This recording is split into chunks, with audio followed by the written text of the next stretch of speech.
ए, ए बेकार की बात है, इन पे ध्यान मत दो, बेकार लोग हैं ये सब। नहीं नहीं नहीं, कोई आप पूछो ही मत जब नेगेटिव दे रहे रिव्यू है। बहुत सही लग रहा है।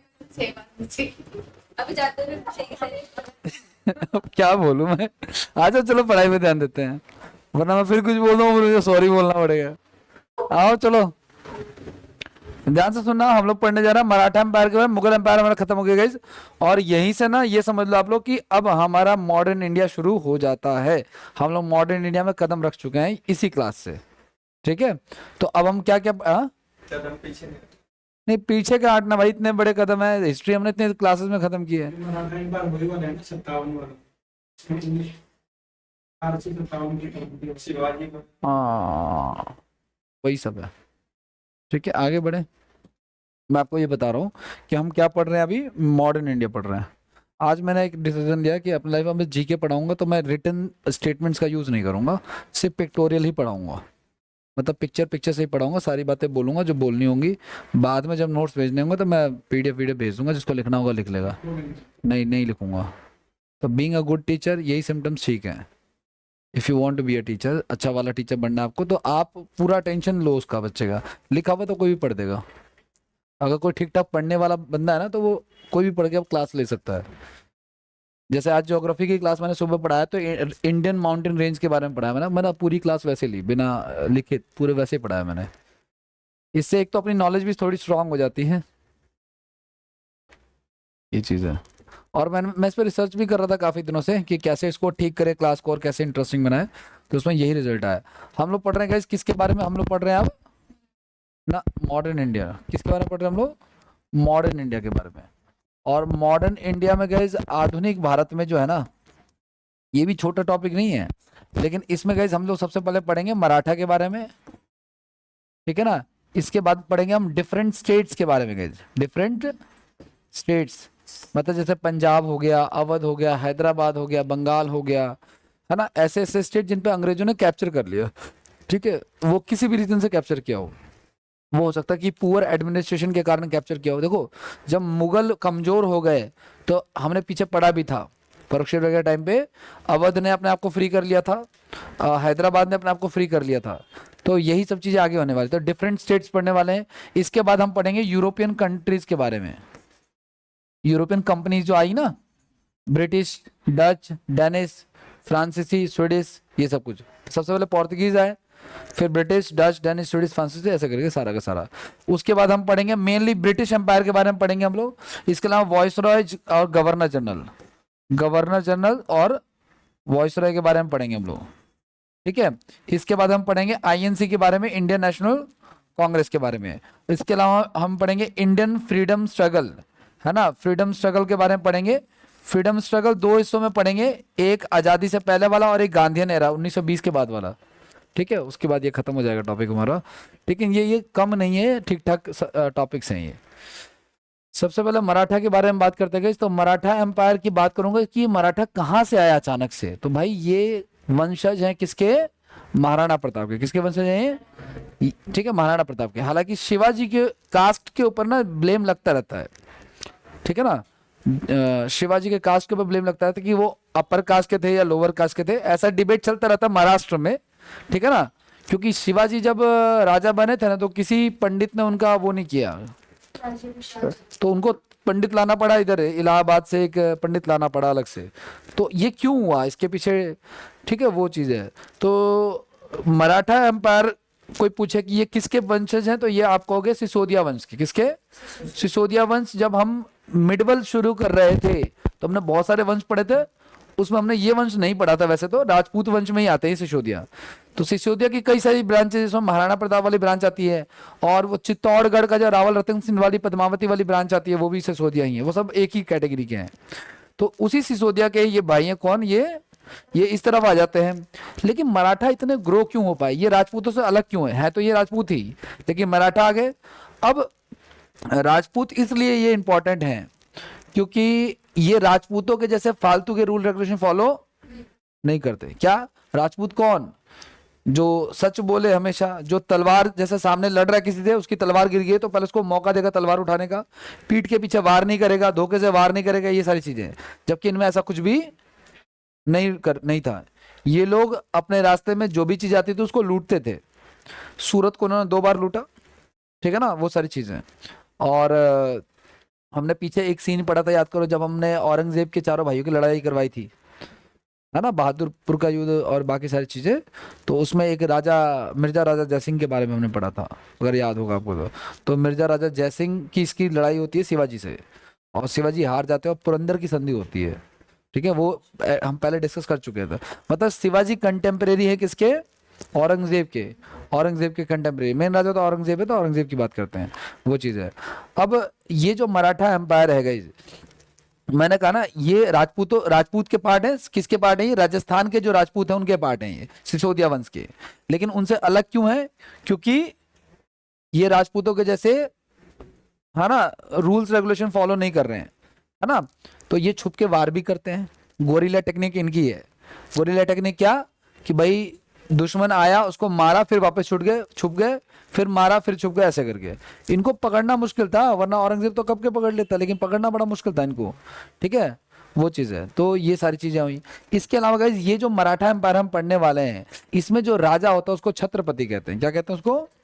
जैसे कहीं पे नवाब है, कहीं पे निजाम है, कहीं पे कुछ है, कहीं पे कुछ है, तो मराठाओं में क्या है? और मराठाओं में जो राजा है, छत्रपति है। ज्यादा राजा नहीं हुए, बहुत ही छोटा फैमिली ट्री है इनका, ठीक है ना।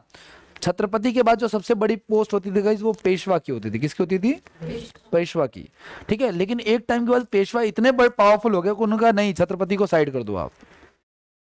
3 ही राजा है इनके, छत्रपति शिवाजी महाराज, संभाजी महाराज और साहूजी महाराज। 3 है बस, 3 के बाद मामला खत्म है, ठीक है। उसके बाद मेन कौन आ जाता है फिर? पेशवा। तो पहले पेशवा है बालाजी विश्वनाथ। पहले पेशवा कौन है? और बालाजी विश्वनाथ के बेटे हैं बाजीराव फर्स्ट, वो बाजीराव मस्तानी वाला। एक गाना आया था, सीपीओ समथिंग, पता नहीं कौन सा क्वेश्चन था। ये मूवी कब आई थी बाजीराव मस्तानी वाली? आई थिंक 15-16 में तो आई होगी शायद, है ना। तो बाजीराव मस्तानी जब ये मूवी आई तो क्वेश्चन आया एग्जाम में एसएससी के, कि जो बाजीराव मस्तानी, उसमें जो बाजीराव है वो कौन सा वाला जो बाजीराव है? Bajirao first, Bajirao second, Bajirao third, क्योंकि बाजीराव बहुत सारे आएंगे अभी, सबके नाम के आगे बाजीराव लग रहा है। सर बार को लोग, तो वो जो पहले पेशवा कौन है? बालाजी विश्वनाथ, बालाजी। उसके बाद कौन है? बाजीराव। तो वो जो मूवी आपने देखी है बाजीराव मस्तानी मूवी देखी है आप लोगों ने? उसमें जो स्टार्टिंग सीन है जिसमें वो रणवीर कपूर या सिंह, रणवीर सिंह जो है वो तीर लगाता है। तो वो कहता है, अगर मेरे पिताजी कोई टोपी पहनता है और उनकी टोपी अगर मैं पहन लूंगा तो क्या इंटेलिजेंसी मेरे अंदर उनकी वाली आ जाएगी क्या? तो वो कहता है कि पिता की टोपी पहनने से पुत्र में बुद्धि नहीं आ जाती है। आपको अगर पेशवा बनना है तो आपको इसका एविडेंस देना पड़ेगा, इसका एग्जाम, वो टेस्ट देना पड़ेगा। जबकि उस समय पेशवा का पद वंशानुगत होता था, जो पेशवा होगा उसी का बेटा पेशवा बनेगा, ये रूल था उधर। लेकिन फिर भी टेस्ट दिया, उस मूवी में टेस्ट दिखाया हुआ है। और उसी मूवी में, उसी सीन में जिसमें वो तीर लगाता है और वो मोरपंख छोटा हो जाता है, उसमें डायलॉग भी मारता है वो डायलॉग एग्जाम में आता है। वो मानता है कि जो मुगल सल्तनत है ये एक बहुत ही बड़ा ऐसा पेड़ है, बहुत बड़ा, जो गिरने वाला है ना, जिसकी ब्रांचेस फैली हुई हैं, कोई हैदराबाद में, कोई बंगाल में, कोई बिहार में, कोई। इन ब्रांचेस पे अटैक करने से अच्छा कि हम सीधे जड़ पे अटैक करें। और मुगल सल्तनत की जो जड़ है वो दिल्ली है, तो वो दिल्ली पे अटैक करते हैं, ठीक है ना। अब कैसे अटैक करते हैं वो अभी हम आगे पढ़ेंगे, बहुत इंटरेस्टिंग है, ठीक है। शुरू करें, आओ देखो सुनो। तो क्या क्या कहना चाह रहा है? मराठाओं के पूर्वज मैंने बताया कहाँ के हैं? राजस्थान के सिसोदिया वंश के राजपूत हैं ये, ठीक है, बट उनसे थोड़ा सा अलग है। इस बात का डिसीजन कैसे हुआ पता है आपको? इस बात का डिसीजन ऐसा हुआ कि एक पेशवा जो है ना, मिलने के लिए एक बार राजस्थान के राजा के पास गया, तो हुआ कि भाई ये कहाँ बैठेगा? पेशवा गया। कौन गया? Not Chhatrapati, Chhatrapati is the king, Peshwa is the first important cabinet minister कह लो। छत्रपति के बाद जो पहला मंत्री होगा, प्रधानमंत्री कह लो आप। अष्ट प्रधान जब हम पढ़ेंगे तो उसमें हम अलग अलग पोस्ट के बारे में पढ़ेंगे, जैसे अमात्य है या और भी बहुत सारे पोस्ट है, सुमंत है, ये सारे पोस्ट हैं, आगे इसके बारे में बताऊंगा मैं आपको। तो पहले जो पेशवा है, क्या कह रहा था मैं आपको, किस मैटर पे, जब वो पेशवा गया राजस्थान के राजा से मिलने के लिए, जहां से ये लोग आए हैं, तो हुआ कि भाई ये कहाँ बैठेगा, ये हमारे बराबर बैठेगा, हमसे नीचे बैठेगा या हमसे ऊपर बैठेगा, प्रोटोकॉल का ध्यान में रखना पड़ेगा, है ना। तो डिसीजन हुआ कि भाई ये हमसे नीचे बैठेगा। क्यों नीचे बैठेगा भाई, तो ये यूं नीचे बैठेगा क्योंकि इनका जो बॉस है छत्रपति, वो तो हमारे खानदान का है, तो वो हमारे साथ बैठेगा, और ये बॉस तो है नहीं, समझ रहे चीज को आप लोग। तो ये कहाँ बैठेगा, फिर नीचे बैठेगा, वो चीज है। तो वहां से पता चला कि सूर्यवंशी है। आगे महाराष्ट्र में, अच्छा गाइस मैंने आपको एक बात बताया, आपको पता है औरंगजेब की अगर हम बात करें तो औरंगजेब ने संभाजी महाराज के साथ क्या किया, वो मूवी में देख सकते हो आप लोग, ऐसा कुछ कुछ। वैसे अभी हाल फिलहाल में एनसीईआरटी ने अपना सिलेबस भी चेंज कर दिया है, अब मुगलों को थोड़ा क्रूर दिखाया गया है, ठीक है ना।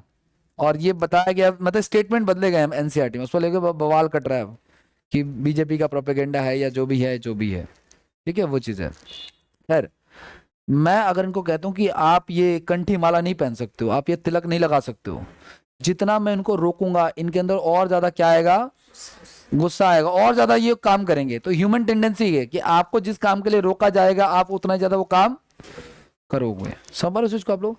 इसमें शिक्षा का योगदान हो सकता है। शिक्षा वो घातक हथियार है कि आपके मन में किसी के खिलाफ मैं नफरत भर सकता हूं।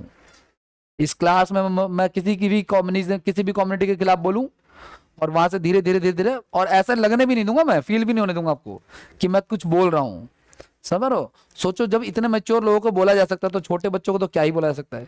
तो टीचर तो बड़ी खतरनाक चीज है कि वो क्या मन में घोल रहा है बच्चों के, ये बड़ा जरूरी है जानना, ठीक है। तो गाइस किसी को अगर रोका जाता है कि आप ये धर्म से रिलेटेड कोई तो वो धर्म उतना ही ज्यादा ग्रो करता है, उतना ज्यादा क्या करता है, फ्लरिश करता है। सेम ऐसे ही हुआ था पैगंबर मोहम्मद के जो रिश्तेदार थे करबला के युद्ध में, जो क्या मनाते हैं ये लोग, जो मुहर्रम क्या मनाते हैं लोग। तो करबला के युद्ध में पैगंबर मोहम्मद के रिश्तेदारों को उनका धर्म मानने से रोका गया, इसी कारण से वो धर्म और ज्यादा फ्लरिश हुआ, उसमें और उछाल आया, ठीक है ना।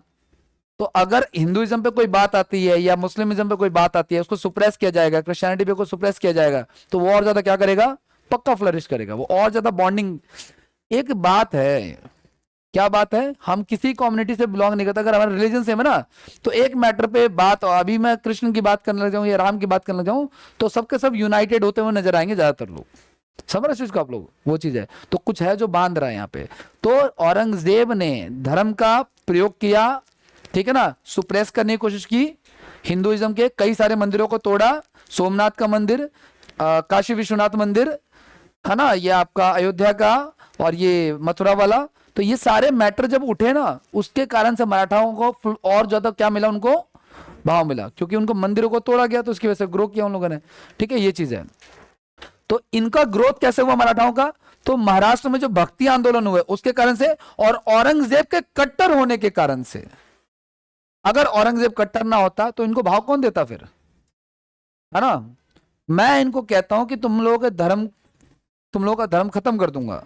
तो जैसे ये मैं बात बोलता हूं तो आपके मन में यूनिटी क्रिएट होनी चालू हो जाएगी। क्लास के बाहर शायद क्या पता प्लानिंग प्लॉटिंग भी कर लो कि जनरल डायर को बम से उड़ाना है, समझ रहा ना। अगर वो मोटरसाइकिल पे जाए तो 2 बम फेंक के मारेंगे, बात खत्म हो जाएगी। समझ रहे हो इस चीज को आप लोग। तो औरंगजेब की कट्टर नीति ने उनको यूनाइट किया, लोगों को जोड़ा, वो चीज है, ठीक है। आगे की बात करते हैं। और जब तभी तो है कि नॉर्थ इंडिया का बंदा जो है छत्रपति शिवाजी की अब जयंती मना रहा है, और समझ रहा ना, अभी 4 साल 10 साल, ये इंटरनेट का कमाल है ये सब। लेकिन क्या यहाँ पे क्या जोड़ रहा है उसको, रिलीजन जोड़ रहा है, वो चीज है। आगे की बात करें, गौतम बुद्ध का तो वैसे ही मनाते हैं, एग्जाम में भी आता है। आगे की बात करें, मराठा साम्राज्य की स्थापना किसने की, शिवाजी ने की है।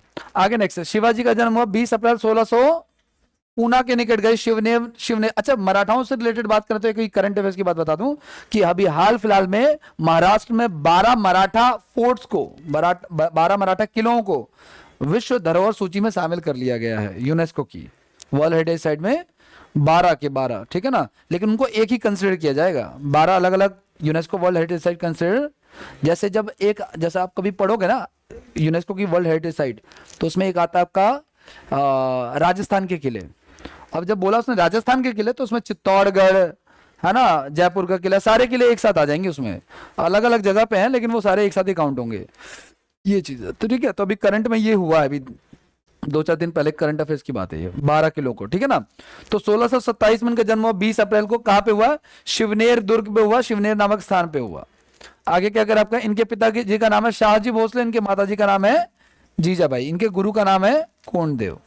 ठीक है, अगला क्या कह रहा है आपका, शिवाजी दक्षिण भारत में मुस्लिम शासन के स्थापना क्या चाहते थे, हिंदू साम्राज्य चाहते थे, लेकिन ये साथ में चाहते थे रिकॉग्निशन किससे, औरंगजेब की, औरंगजेब इनको रिकॉग्नाइज करे, इस ये चाहते थे कि औरंगजेब से इनकी बॉन्डिंग बनी रही। ये कई बार औरंगजेब से मिलने भी गए, उसके एवज में औरंगजेब ने इनको धोखे से गिरफ्तार भी किया, ठीक है ना, लेकिन बात बन नहीं पाई, औरंगजेब ने इनको वैल्यू नहीं दी। लास्ट में जाके थक हार के जब शिवाजी ने नाक में दम कर दिया किसके, औरंगजेब के, तो औरंगजेब ने उनको राजा की उपाधि दी थी। शिवाजी को राजा की उपाधि किसने दी, औरंगजेब ने। जब शिवाजी मिलने के लिए गए थे ना, कहा कि मुझे साउथ दे दो, मैं साउथ संभालूंगा, ठीक है ना। अब साउथ की कहानी बड़ी लंबी है, ध्यान से सुनना। शिवाजी ने कहा कि मुझे साउथ का इलाका चाहिए, मैं साउथ संभालना चाहता हूँ। औरंगजेब ने कहा ये इतना छोटा आदमी है, इसकी क्या हैसियत है हमारे सामने, इसको साउथ आउथ क्यों, इसको 500 का मनसबदार बना देते हैं। 500 का मनसबदार, 500 सैनिक रख सकता है भाई, से ज्यादा कुछ नहीं चाहिए, तो टैक्स टैक्स कलेक्ट करके दे दे, थोड़ा बहुत तू कमा ले, थोड़ा बहुत मैं कमा लूँ, लेकिन तुझे साउथ का हम हीरो नहीं बनने देंगे, साउथ तुझे हम नहीं देंगे पूरा का पूरा। बस मेरे को इस बात से शिवाजी को ये बात जलती है। और इसी में जब अगली मुलाकात होती है तो वो औरंगजेब जो है ना, वो शिवाजी को कैद कर लेता है। किस में कैद कर लेता है, कौन से किले में, जयपुर के किले में। कहाँ है जयपुर का किला, आगरे में। कहाँ है जयपुर का किला, कहाँ है, आगरे में। जैसे कोई पूछे ना कि हैदराबाद हाउस कहाँ है, तो लंदन में है।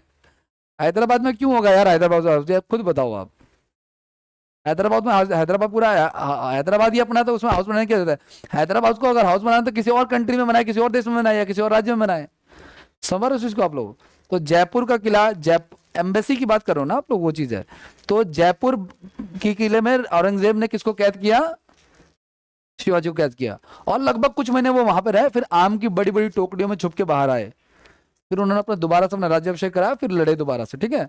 उनकी लाइफ स्पैन कम है। आगे नेक्स्ट की बात करते हैं। इन्होंने गुरिल्ला टेक्निक, मैंने कहा ना, या छापामार टेक्निक, ये टेक्निक का यूज किया, ये छुप छुप के वार करना। शिवाजी ने अपना पहला सैन्य अभियान 1643 में चलाया गया, बीजापुर के विरुद्ध चलाया, ठीक है ना। तोरण का किला जीता।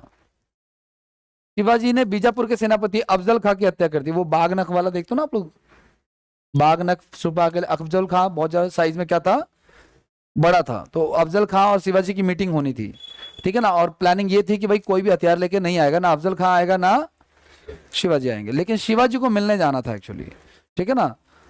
तो मैंने कहा ना, ये लोग राजपूतों की तरह नहीं थे ईमानदार की, हथियार लेके मना किया तो हथियार लेके नहीं जाएंगे, ऐसा कोई सीन।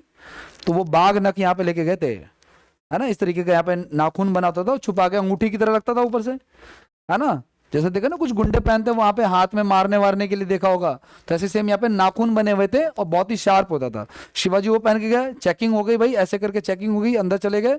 जब देखा कि अफजल खां बहुत तगड़ा, शिवाजी की हाइट क्या है, जितनी फेमस पर्सनैलिटी है ना, वो कहते हैं ना, जूता में बाटा, लोहे में टाटा और आदमी में नाटा, ठीक है ना, बहुत खतरनाक होते हैं, ठीक है। तो शिवाजी की हाइट क्या है, कम है।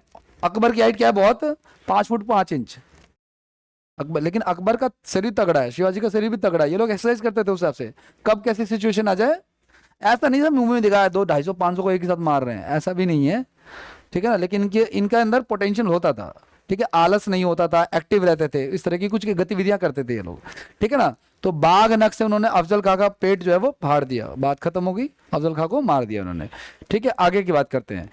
1657 में शिवाजी की मुलाकात किससे हुई, औरंगजेब से। शिवाजी संधि करना चाहते थे किसके साथ, लेकिन औरंगजेब ने ये बात एक्सेप्ट नहीं की। आगे क्या कह रहा आपका, शिवाजी ने औरंगजेब के मामा, वही मामा जिसका हार्ट अटैक आ गया था, याद करो, आगरा में हार्ट अटैक, वही मामा ही, ठीक है ना।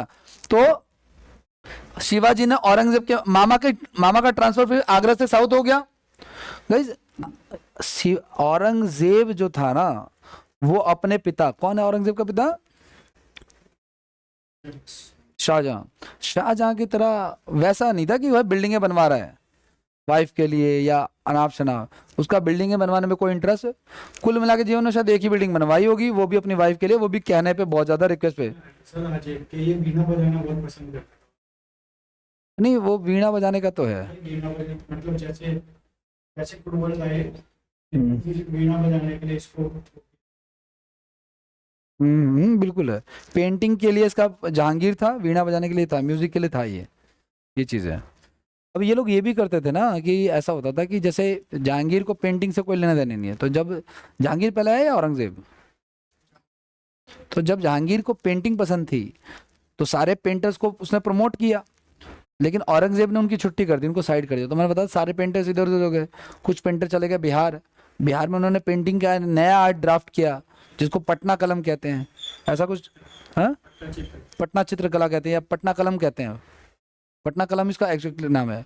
और मैंने बताया पेंटिंग के और भी तरीके हैं, जैसे मैंने बताया पिट्रा ड्यूरा, बताया था कुछ। पिट्रा ड्यूरा याद आ रहा है, नहीं आ रहा है कुछ? हाँ ना, कुछ बोल नहीं रहे हो।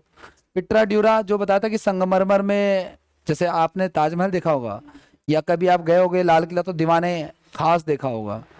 दीवाने आम होता है, दीवाने खास होता है। तो दीवाने खास में जो संगमरमर है उसमें जो देखा नहीं फ्लावर्स होते हैं वगैरह, वो पिट्रा ड्यूरा की पेंटिंग है। वो क्वेश्चन आता है एग्जाम में ये। इसको अल्प को कुछ कहते हैं क्या अल्प कुछ कहते हैं।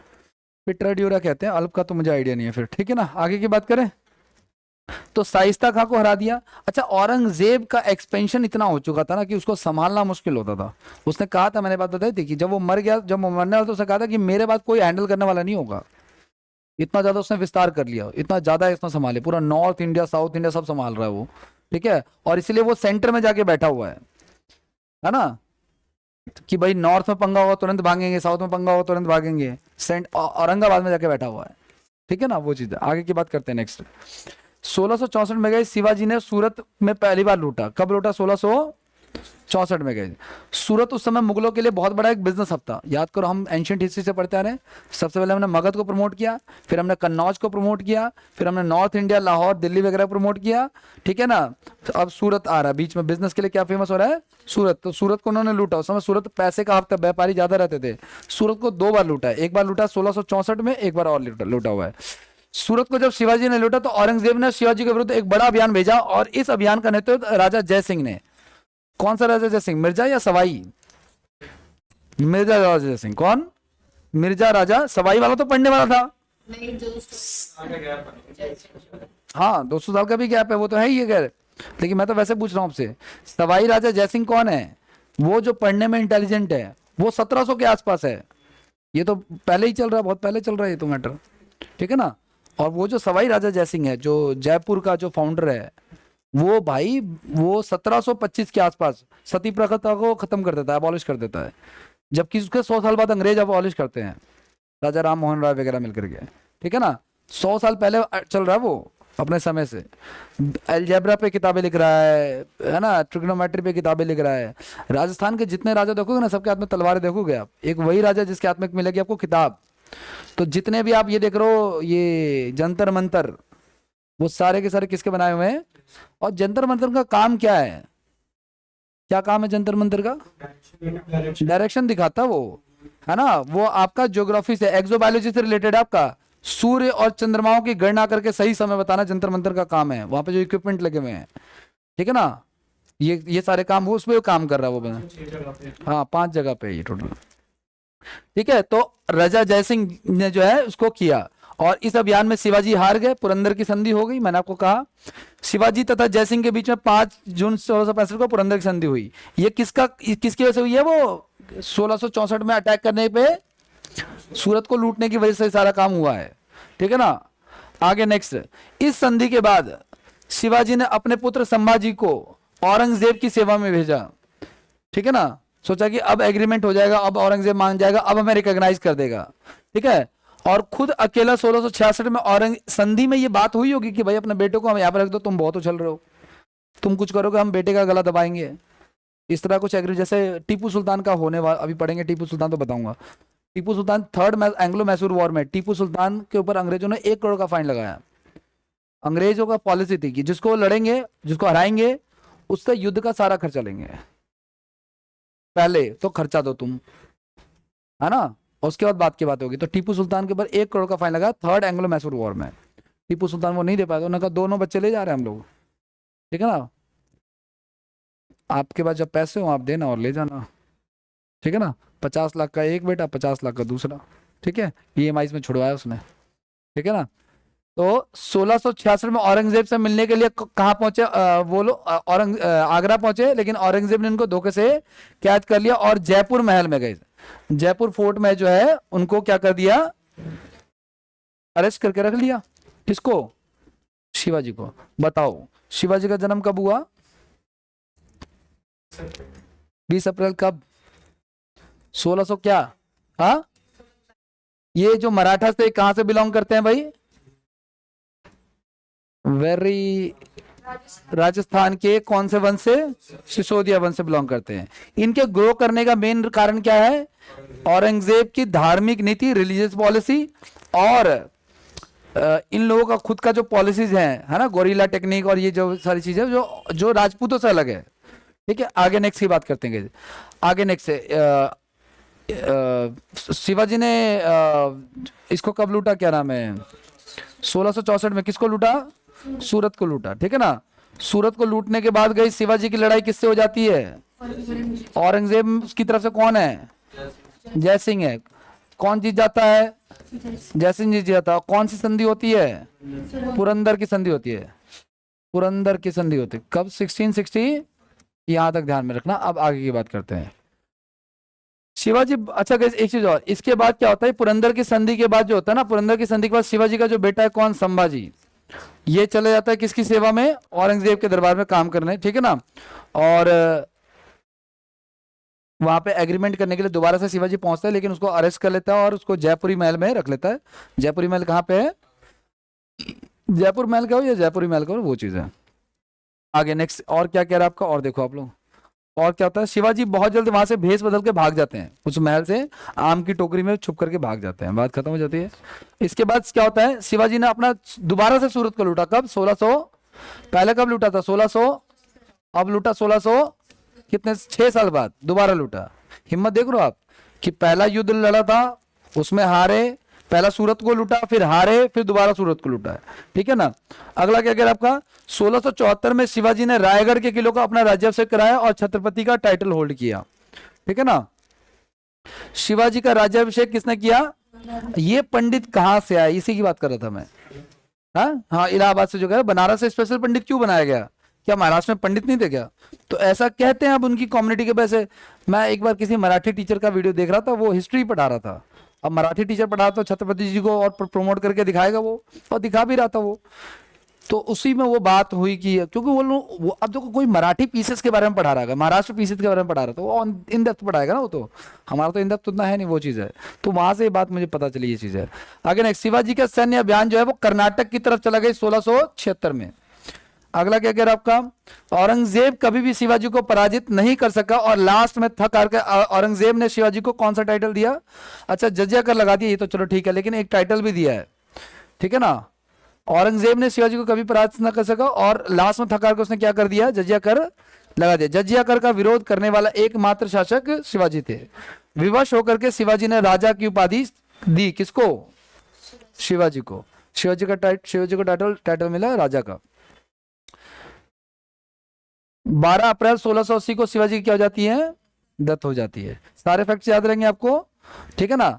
इसमें मेन ही फैक्ट है वैसे तो। शिवाजी का जन्म कब होता? 1600।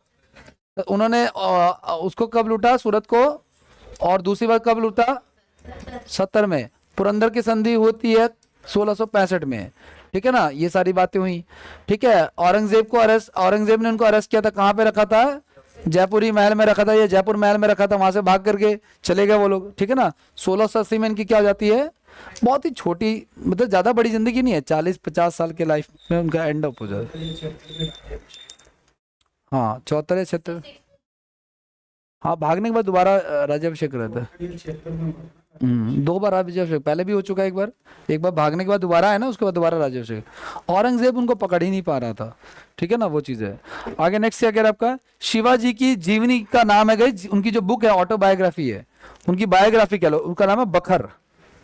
ठीक है। बखर किसकी जीवनी है? शिवाजी की जीवनी है। ठीक है ना। अगला क्या कह रहा है आपका? अच्छा गई, शिवाजी की 2 पत्नियां गई, एक है साईबाई, उनकी 2 शादियां हुई थी, तो एक का नाम है साईबाई और एक का नाम है सोराबाई। ठीक है। साईबाई से 2 पुत्र हैं, एक संभाजी और एक साहू जी, और एक है राजा राम और एक है शिवाजी। ठीक है। अब ध्यान से सुना गई, इस साईबाई से जो पुत्र हैं संभाजी नेक्स्ट छत्रपति ये बनते हैं, है ना। इनकी लड़ाई होती है, औरंगजेब इनको मार देता है, बात खत्म हो जाती है। और जब औरंगजेब मार देता है ना इनको, तो राजा राम को जो मुगल सेना है इनको मार दिया, और मुगल सेना जो है ना इसको पकड़ के लेके चले जाते हैं, ठीक है ना। और नेक्स्ट राजा कौन डिक्लेयर हो जाता है? साहू जी। अब ध्यान से सुनते जाना है, साहू जी जब राजा बन जाते हैं, ठीक है ना, तो मुगल सोचते हैं यार अब इससे लड़ने के लिए हम दोबारा क्या जाए, एक काम करते हैं। कुछ टाइम के बाद जो औरंगजेब भी जब मर जाता है, तो वो क्या करते हैं, राजा राम को छोड़ देते हैं फ्री करके, भाई जा तू खुद अपने परिवार से निपट ले। मतलब मुगलों को ये इंटरेस्ट आ रहा था कि खुद ना जा करके इस मराठाओं का जो किंगडम है उसको एक फैमिली ड्रामा बना दिया जाता है। सब बारो कि भाई आपस में लड़ेंगे और देख लेंगे जो जीतेगा उसके साथ संधि कर लेंगे, ठीक है ना। क्या बताया मैंने आपको? मैंने ये बताया कि शिवाजी की 2 पत्नियां हैं, साई भाई और सोरा भाई। साई भाई की 2 पत्नियां हैं, साई भाई के 2 बच्चे हैं, साहू जी और संभाजी। पहले संभाजी फिर साहू जी। तो साहू जी संभाजी पहले बनते हैं, उनकी डेथ हो जाती है, फिर कौन बन जाता है? जब संभाजी की डेथ होती है उसी समय वो राजा राम को पकड़ के ले गए, राजा राम था क्या नाम था, राजा राम को पकड़ के ले जाते हैं, बाद में इसको छोड़ देते हैं। तो इन दोनों की लड़ाई होती है गाइस, किसकी? बाद में जब वो वापस से कहता है भाई बेटा तो मैं हूं छत्रपति का, आप कैसे हो? समझ पा रहे हो इस चीज को आप लोग? क्योंकि ये दोनों इक्वल है ना, अगर ये राजा हटा है तो बनना किसको चाहिए अब, ठीक है, वो चीज है। तो ये एक जनरेशन आगे कैसे शिफ्ट हो गया, वो चीज है कि इनके बाद नंबर इसका आना चाहिए था। तो इनकी लड़ाई होती है और इनकी तरफ से एक बंदा साथ देता है, इनका जो छत्रपति, इनका जो पेशवा है उसका नाम है कौन? बालाजी विश्वनाथ। क्या नाम है? विश्वनाथ। जो पेशवा है फर्स्ट, वो उसके साहू जी की हेल्प करते हैं और राजा राम को हरा देते हैं। राजा राम का वाला मैटर खत्म हो जाता है। और उसके बाद नेक्स्ट पेशवा कौन है? वो जो बाजीराव मस्तानी जो मूवी का सीन शुरू होता है उसमें जो बैठा हुआ बंदा गद्दी पे, वांटेड मूवी का पुलिस वाला, वही तो है ना उसमें, वही रोल में होता है उसमें, वही है साहू जी महाराज की एक्टिंग जो कर रहा है उसमें, है ना। ये चीज है। आगे बढ़े, आगे नेक्स्ट की बात करते हैं गाइस। शिवाजी की जीवनी बखर है, ये तो हम पढ़ चुके हैं। अब इसके बाद शुरू किया जाता है फिर मेन पेशवा का काल। पेशवा का पद गाइस वंशानुगत होता है, मतलब कि जो पेशवा है उसी का बेटा पेशवा बनेगा, ठीक है ना। और इनका निवास पुणे में होता था गाइस, ध्यान से सुना गाइस। हमने पढ़ा जैसे मराठा, हमने मुगलों का जैसे इतिहास पढ़ा है, मुगलों का पूरा हिंदुस्तान पे कैप्चर था, ऐसे ही मराठाओं का एक टाइम पीरियड आता था जब मराठाओं का पूरा कैप्चर किस पे होता है, पूरे हिंदुस्तान पे होता है। लेकिन पानीपत की जब तीसरी लड़ाई हो जाती है, थर्ड बैटल ऑफ पानीपत, किसके किसके बीच में? अफगानों की तरफ से कौन है? तैमूर के पापा है। तैमूर लंग तो कब का चला गया? नहीं, उसके बेटे का नाम तैमूर था लेकिन। ओके, अहमद शाह अब्दाली। अहमद शाह अब्दाली अफगान था वो, ठीक है ना। वही अफगान जिनकी मुगलों से जमती नहीं थी, लेकिन मुगल थे भी नहीं उस समय के लड़े। तो पानीपत की तीसरी लड़ाई होती है मराठाओं के बीच में और अहमद शाह। पानीपत की तीसरी लड़ाई के बारे में पता है इतिहासकार क्या कहते हैं? वो ये कहते हैं इतिहासकार कि पानीपत की तीसरी लड़ाई से ये नहीं पता चलेगा कि हिंदुस्तान का राजा कौन बनेगा, हाँ, लेकिन ये पता चलता है कि कौन नहीं बनेगा। तो मराठा नहीं बनेंगे क्योंकि वो बहुत बुरी तरीके से हार गए। और मराठा जैसे हारी तो उनकी जो एरिया है वो धीरे धीरे क्या होने लग गया, वो कम होने लग गया, ठीक है, श्रिंक होने लग गया, वापस से डाउन होने लग गया। वो जैसे बढ़ रहे थे, पूरा भारत जो पहले ऑरेंज ऑरेंज दिखा रखा था, जैसे आप लोग इंस्टाग्राम पे वीडियो वगैरह में देखते हो, वो धीरे धीरे क्या होने लग गया, श्रिंक होने लग गया, ठीक है ना, वो चीज़ है। आगे नेक्स्ट, अगला क्या कह रहा है? तो पहले पेशवा की बात करेंगे तो पहले पेशवा का नाम क्या है? बालाजी। 1713 से लेके 1720। और इन्हें पेशवा किसने बनाया? क्योंकि इन्होंने किसकी मदद की थी गद्दी पाने में, ठीक है ना, इसलिए इन्हीं के सहयोग से साहू जी छत्रपति बने थे। तो दोनों ने एक दूसरे को कोऑपरेट किया, वो ये राजा बने, वो उनके मेन आर्मी बंदे बने। आगे नेक्स्ट, इसके बाद नेक्स्ट पेशवा कौन है? बालाजी विश्वनाथ, ठीक है। और साहू जी ने इन्हें 1717 में अपना प्रतिनिधित्व बनाकर मुगल शासक फर्रुखशेर के दरबार में भेजा था, ठीक है ना। फर्रुखशेर के बारे में हमने पीछे पढ़ा था। फर्रुखशेर ही था जिसने बंदा बहादुर की हत्या की थी। सिखों के 10 गुरु होने के बाद सिखों में एक बड़ा, हमने पढ़ा नहीं है ना अभी तो, पंजाब को तो हमने पढ़ा ही नहीं है अभी, शायद पंजाब स्टेट पढ़ेंगे तो पढ़ेंगे, लेकिन हमने फर्रुखशेर के बारे में लास्ट वीक पढ़ा था, तो उसमें बताया था मैंने आपको कि देखो सिख धर्म और मुगल, इसमें 3 लोगों का टसल चल रहा है। सिखों के 5वें गुरु, सिखों के 9वें गुरु, है ना, और बंदा बहादुर, ठीक है ना। तो सिखों के जो 5वें गुरु गुरु अर्जन देव, उनकी अकबर के साथ तो बॉन्डिंग अच्छी थी, लेकिन उनका अकबर का बेटा कौन है, जहांगीर। तो जहांगीर की वजह से, और वो मर्डर मैंने बताया था कि वो रिलीजियस मर्डर नहीं है, वो कौन सा मर्डर था, वो पॉलिटिकल, क्योंकि जहांगीर के बेटे का हेल्प किया था उन्होंने, आशीर्वाद दिया था, उसके कारण से ये बात हुई थी। औरंगजेब वाला जो मैटर था वो रिलीजियस मैटर था कि धर्म ना स्वीकार करने के लिए हुआ, और बंदा बहादुर वाला मैटर भी पॉलिटिकल था, ठीक है ना। फर्रुख ने उसको बहुत बुरी तरह से मारा, ठीक है, वो चीज है। नेक्स्ट की बात करते हैं। और उसके बाद ना जब आगे पढ़ाऊंगा मैं आपको तो पंजाब राज्य का बताऊंगा। उसके बाद क्या हुआ कि जो पंजाब एम्पायर है वो बुरी तरीके से बिखरा और अलग अलग मिसल्स में डिवाइड हो गया। मिसल बोलते हो, क्या बोलते हैं उसको, मिसल का मतलब होता है इक्वल, बराबर, ठीक है ना, अरबी भाषा का शब्द है ये। और इक्वल कैसे, बहुत सारे मिसल बने, जैसे सासी मिसल है, सुकर चकिया मिसल है। तो सुकर चकिया मिसल का एक राजा हुआ, राजा रंजीत सिंह, उसका एरिया था सिंधु नदी से लेकर सतलज तक का, ठीक है ना, सिंधु नदी से लेकर। तो अहमद शाह अब्दाली जो हमने पढ़ा अभी, थर्ड बैटल ऑफ पानीपत, उसका बेटा एक बार जा रहा था, वो तो जीत चुके थे। अहमद शाह अब्दाली से कौन बोलेगा, उस समय उसकी तो चल रही थी इंडिया में, तो उसका आना जाना लगा रहता था। तो एक बार अहमद शाह अब्दाली का पोता, नॉट बेटा, वो जा रहा था, तो चनाब रिवर में जो है ना पानी का फ्लो बहुत ज्यादा था, और उसकी दो तोपें जो है वो गिर गई, रिवर में गिर गई, और वो उसको नहीं निकाल पाया, वो चला गया, कह छोड़ो हटाओ कोई बात नहीं। जब पानी का लेवल गिरा तो वो जो इलाका था सिंधु से लेकर, वो जब रिवर वाला जो 5 नदी, वो किसका था, रंजीत सिंह का लगा था।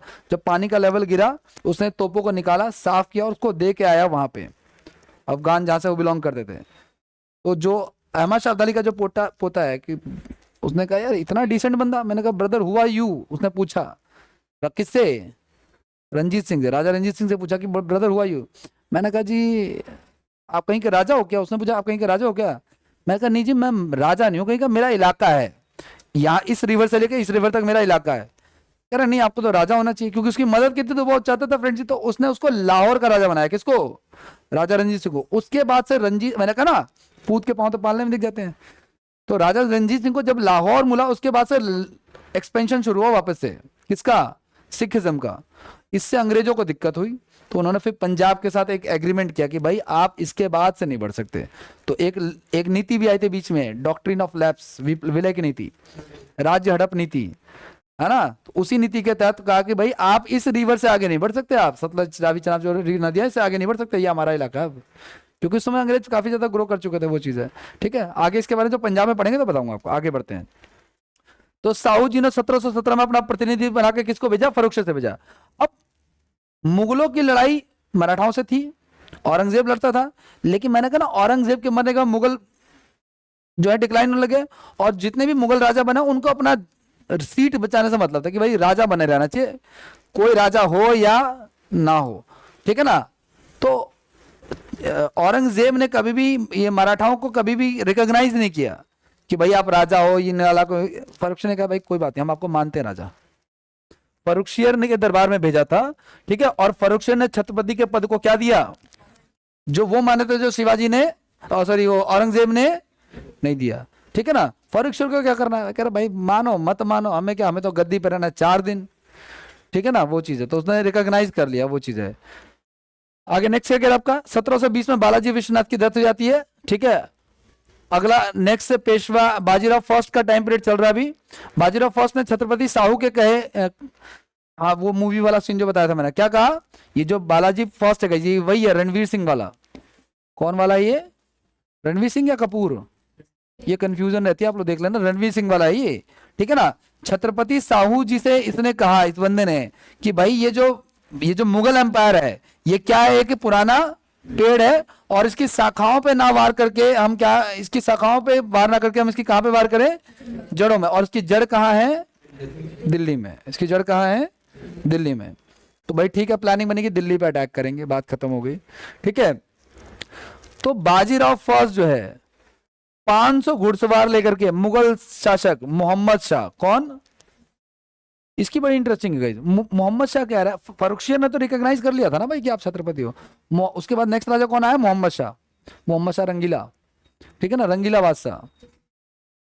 हाँ, और दूसरी बात ये कि ये रंगीला था, है ना, नाम से पता चला कि इसके कर्म कैसे होंगे। इसने कहा कि भाई ये कौन पेशवा, हम किसी पेशवा को नहीं मानते, हटाओ। तो ये बात जब पता चली किसको, बाजीराव फर्स्ट को, तो उसने 500 से 500 मात्र 500 लोगों की सेना लेकर के उसने अटैक किया किसकी तरफ, दिल्ली की तरफ। दिल्ली पे घुसा नहीं था, उससे पहले मोहम्मद शाह रंगीला दिल्ली छोड़ के जा चुका था। खौफ कितना था बाजीराव फर्स्ट का, ठीक है। फिर इन दोनों के बीच में एग्रीमेंट होता है, क्या एग्रीमेंट होता है कि भाई मुगल बादशाह 5 लाख रुपए एनुअल टैक्स देगा मराठा एम्पायर को प्रोटेक्शन मनी के रूप में, उसके बदले में मराठा उसको प्रोटेक्ट करेगी। समझ रहे हो आप लोग, एग्रीमेंट हो जाता है। तो ये एग्रीमेंट होता है कि इनके बीच में संधि होती है गाइस, 5 लाख रुपए प्रतिवर्ष की संधि होती है, और उसके बदले में जो मराठा एम्पायर है वो विदेशी आक्रमण से बचाएगी किसको, मतलब सेना देगी बेसिकली विदेशी आक्रमण से। अब इसके बाद विदेशी आक्रमण होना किसका था, नादिर शाह का अटैक हुआ, इसका किसका हुआ, नादिर शाह का। नादिर शाह ने सबसे पहले अवध पे अटैक किया, अवध मीन्स यूपी, और यूपी पे अटैक किया ना। यूपी उस समय नया राज्य बना था भाई, 1722 के आसपास की बात है। तो यूपी का जो राजा है उसने नादिर शाह के कंधे पर रखा, भाई देख मैं तो अभी बनाऊं, ठीक है ना, और मेरे पास पैसे वैसे नहीं है, लेकिन मैं तेरे को ये ऐसी जगह बताता हूँ जहाँ पे पैसे हैं। उसने बताया कि आप दिल्ली चले जाओ। नादिर शाह को कहाँ का रास्ता बताया, वहां एक राजा बैठा होगा मोहम्मद शाह रंगीला, उसके पास पैसे बहुत सारे, वो मुगल अंपायर है बहुत। तो नादिर शाह वापस आता, बताया थे मैंने बात, शायद आपको नहीं बताई थी, बताई थी ना। तो वो वापस आता है दिल्ली में, दिल्ली पर अटैक करता है और किसको मारता है। अब मोहम्मद शाह रंगीला उसको मैसेज भेजता है मराठा एम्पायर को, बाजीराव को, भाई प्रोटेक्शन मनी का क्या हुआ, हेल्प चाहिए। कह रहा कौन हेल्प, मैं तुझे नहीं जानता। उसको हेल्प देने से जब नादिर शाह ने अटैक किया, पैसे पूरे लिए, 5 लाख रुपए एनुअल लिए जा रहा है, और जब हेल्प की बात हुई तो हेल्प भी नहीं दी। समझ रहे हो, तभी तो मराठाओं के बारे में कहते हैं ना इट्स डिफरेंट, ठीक है ना। आगे की बात करें, नेक्स्ट क्या कह रहा आपका, 1739 में गई एशिया का नेपोलियन कहे जाने वाले नादिर शाह ने दिल्ली पर अटैक किया, लेकिन बाजीराव ने कोई भी सेना देने से मना कर दिया, ठीक है ना, मदद नहीं दी। अगला बाजीराव फर्स्ट ने 1737 में मात्र, ये तो हम पढ़ चुके हैं। इसके बाद अगला क्या हुआ गाइस, ये तो हम पढ़ चुके हैं, ये भी पढ़ चुके हैं।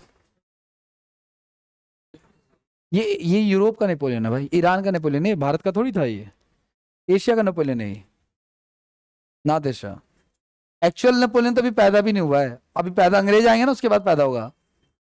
और उसके नाम पे हमने गेम खेल ली इतनी तगड़ी कि भारत का नेपोलियन ले, एशिया का नेपोलियन ले, ईरान का नेपोलियन ले। पहले भी कहते थे, इतिहासकार कहते हैं ऐसा, इतिहासकार कहते हैं, क्योंकि हमारा जो इतिहास ये सब पढ़ते हो ना, मिडिवल एंशिएंट मॉडर्न, ये हमने नहीं लिखा है, ये अंग्रेजों के द्वारा लिखा गया है। समझ इस चीज को आप लोग, तो वो अपने हिसाब से रिलेट करते हैं। भाई एक्चुअल जो नेपोलियन है वो तो अभी पैदा ही नहीं हुआ है, अभी तो 100-200 साल 300 साल पैदा होगा अभी वो। नेपोलियन बोनापार्ट, उसके फादर का नाम है कार्लो बोनापार्ट, और उसको वो उसका खासियत क्या है नेपोलियन की, वो कोई युद्ध नहीं हारा, आखिरी युद्ध हारा अपने जीवन का सिर्फ।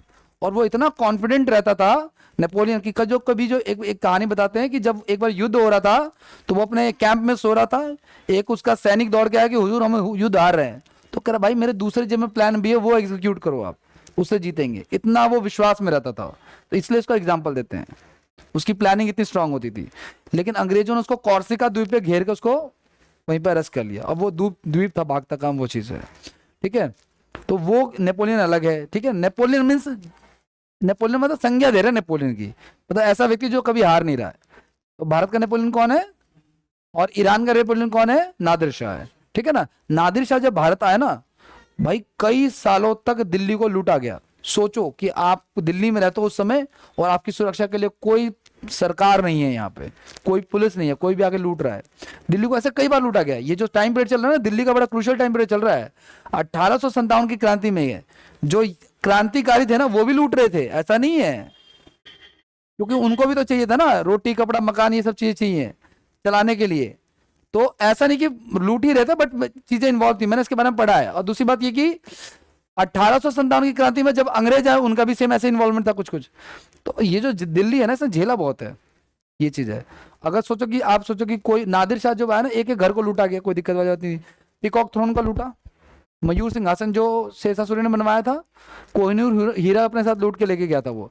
और उस समय गई, हाँ शाहजहां, मैंने क्या बोला, नहीं, मयूर सिंह शाहजहां ने बनवाया, वो चला गया, कोहिनूर हीरा चला गया। उसके अलावा गई उस समय 30 करोड़ रुपए कैश लेके गया था वो यहाँ से, दिल्ली से 30 करोड़ कैश, और प्लस में कोहिनूर हीरा, प्लस में मयूर पीकॉक थ्रोन। आगे की बात करें, अच्छा गाइस, ये जो बाजीराव मस्तानी है इसका एक रिलेशन एक महिला से था, मुस्लिम महिला से, उसका नाम मस्तानी था, इसी कारण से भी ये चर्चा में था। ठीक है ना। शाहू जी ने बाजीराव के समय में ही पूरे मराठा एम्पायर को 5 हिस्सों में बांट दिया गया। समझ पा रहे हो क्या आप लोग? मराठा एम्पायर धीरे धीरे क्या हो गया था, बहुत ज्यादा फैल गया था, बहुत ज्यादा क्या हो गया था, फैल गया था। देखो ये 5 इससे कौन से हैं, जो बड़ौदा वाला इलाका है गाइस, कौन सा वाला इलाका, बड़ौदा ये वाला, यहाँ के जो मराठा होंगे उसको गायकवाड़ कहेंगे, क्या कहेंगे उसको, गायकवाड़ कहेंगे। टाइट सरनेम सुना है ना आपने। इसके अलावा जो पूना वाला है उसमें उस वाले मराठा को क्या कहेंगे हम लोग, मतलब जो हैंडल करने वाले जो मेन सेनापति है वो है बेसिकली। ठीक है ना। इसके अलावा इस नागपुर में जो होंगे उसको भोसले कहेंगे, नागपुर वालों को भोसले कहेंगे। ये ग्वालियर वालों को क्या कहेंगे हम लोग, सिंधिया कहेंगे। क्या कहेंगे, इसी के ही तो मंत्री हैं एक ज्योतिरादित्य सिंधिया, जो बीजेपी में करंट में वो भी थे, उड्डयन मंत्री थे। उड्डयन में समझ लो ना, ये फ्लाइट व्लाइट वाला राजा है वो बंदा, राजा। और 1857 की क्रांति में लक्ष्मीबाई के खिलाफ प्लानिंग प्लॉटिंग का इल्जाम लगता है इनके ऊपर। ये जो कौन है, ये ग्वालियर के, खुलेआम लिखा हुआ बुक में, ऐसे मैं अपनी तरफ से थोड़ी बता रहा हूँ आपको। ठीक है ना, वो चीज है। तो इंदौर के होलकर थे, ग्वालियर के सिंधिया थे, नागपुर के भोसले थे, पुणे के पेशवा थे, बड़ौदा के गायकवाड़ थे। ये सारे के सारे कौन है, इलाकों में इससे डिवाइड किया ताकि सेफ्टी बनी रहे। लेकिन आगे चल के जब मराठा एम्पायर और वीक होता है, जैसा मुगल एम्पायर वीक हुआ, तो ये लोग अपने आप को क्या कर देते हैं, फ्री कर देते हैं, तो ये अपना आजाद हो जाते हैं फिर। लेकिन इनके सिम्टम्स कभी आप देखो ना, ये बंदा कहाँ ग्वालियर में रह रहा है एमपी में, मराठा कहाँ पुणे में रह रहे हैं, लेकिन इनके कल्चर इनका मैच होगा। इनके जो ड्रेस कोड वगैरह देखो ना, इनकी टोपी पहनने का तरीका मैच होगा, सब कुछ मैच होगा। ठीक है, आगे की नेक्स्ट की बात करते हैं। अगला है गाइस बालाजी बाजीराव। पहले पेशवा कौन थे, बालाजी विश्वनाथ। पहले पेशवा कौन थे, बालाजी विश्वनाथ। दूसरे पेशवा बाजीराव फर्स्ट, उसके बाद बालाजी बाजीराव। ठीक है, 1740 से 61। बालाजी बाजीराव का नाम गई नाना साहब भी था। क्या नाम था इनका, नाना साहब भी था। और इसी समय मराठा साम्राज्य का सर्वाधिक विकास हुआ, सबसे ज्यादा डेवलपमेंट हुआ। ठीक है ना, ये जो देख रहे हो ना, ये पूरा मराठा एम्पायर से है। ये कब तक चला, थर्ड बैटल ऑफ पानीपत तक, उसके बाद फिर डाउन होने लगा। बालाजी बाजीराव में क्या, 1749 में छत्रपति साहू जी की डेथ हो जाती है, और 1750 में एक संधि होती गई, संगोला की संधि। इसके तहत ये कहा गया कि छत्रपति का जो पद है वो वैलिड नहीं रहेगा। अब यहाँ पे कोई राजा नहीं रहेगा, जो मेन बंदा होगा वो कौन होगा, पेशवा होगा। ठीक है ना। और मराठा एम्पायर पूरी तरीके से किसके हाथों में आ जाता है, पेशवा के अंडर आ जाता है। ठीक है, इसके बाद नेक्स्ट बालाजी बाजीराव के बारे में क्या है। 14 जनवरी 1761 को गए अफगान सेनापति अहमद शाह अब्दाली ने मराठाओं के साथ पानीपत का तीसरा युद्ध किया। इस डर के मारे हार्ट अटैक से इसकी डेथ हो जाती है। किसकी, बालाजी, डर के मारे ही हो जाती है। आगे पढ़ेंगे इसके बारे में हम लोग। ठीक है ना। नेक्स्ट ये डर, ये जो पढ़ा ना, जो थर्ड बैटल में जो मराठा हार गए, इस डर के मारे किसकी डेथ हो जाती है, बालाजी बाजीराव। ये क्लियर रखना, पहले थे बालाजी विश्वनाथ, दूसरे थे बाजीराव फर्स्ट, थर्ड है बालाजी बाजीराव। ठीक है ना। नेक्स्ट की बात करते हैं। अगला पेशवा कौन है, माधव नारायण राव, 1761 से 1772। इनका कार्यकाल बहुत छोटा है, और इन्हीं के चाचा वाचा जो है ना, इनकी हत्या कर देते हैं। अब मराठा एम्पायर में भी अब क्या हो रहा है, धीरे धीरे कोई चाचा ताऊ का आ रहा, मार दे रहा है खुद राजा बनने के लिए। अब मतलब कोई ऐसा आदमी का कोई वो नहीं रह गया, रूल कोई वजूद नहीं रह गया है ना, वो अपने मैन ऑफ वर्ड्स नहीं रह गया, क्योंकि कुछ बोले और टिका रहे उस पर। उसके बाद आता माधवराव सेकेंड, इनका भी कार्यकाल बहुत छोटा है। ठीक है। नेक्स्ट क्या कह रहा है आपका, बस इतना ही है इसमें। ठीक है ना, बस और तो कुछ खास नहीं है इनमें। बाकी एक बार देख लेता हूं मैं।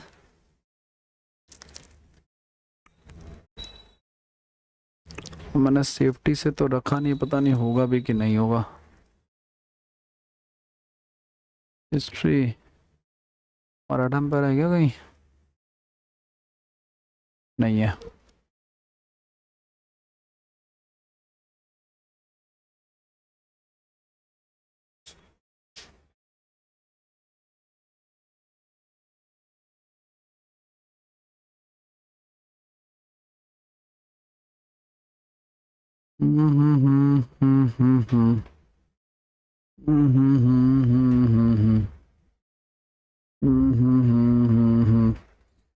चलो कोई बात नहीं, कुछ खास नहीं है इसमें। हाँ ये ध्यान में रखना आप लोग कि अष्ट प्रधान के बारे में मैंने आपको बताया था ना। मराठा एम्पायर में जो राजा होता था उसको क्या कहते थे? छत्रपति कहते थे। क्या कहते थे उसको? छत्रपति कहते थे। और छत्रपति के बाद जो है ना, ये हट गया, ये पेशवा होता था जो मेन वो होता था।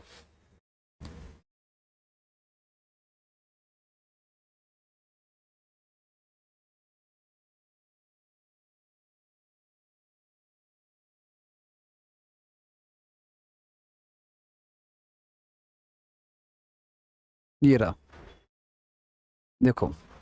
तो गाइज पेशवा जो होता था ना वो प्रधानमंत्री का पद होता था, फाइनेंस प्राइम मिनिस्टर का पोस्ट होता था जो सबसे इंपॉर्टेंट होता था। एक बंदा होता था जिसको कहते थे अमात्य। क्या कहते थे?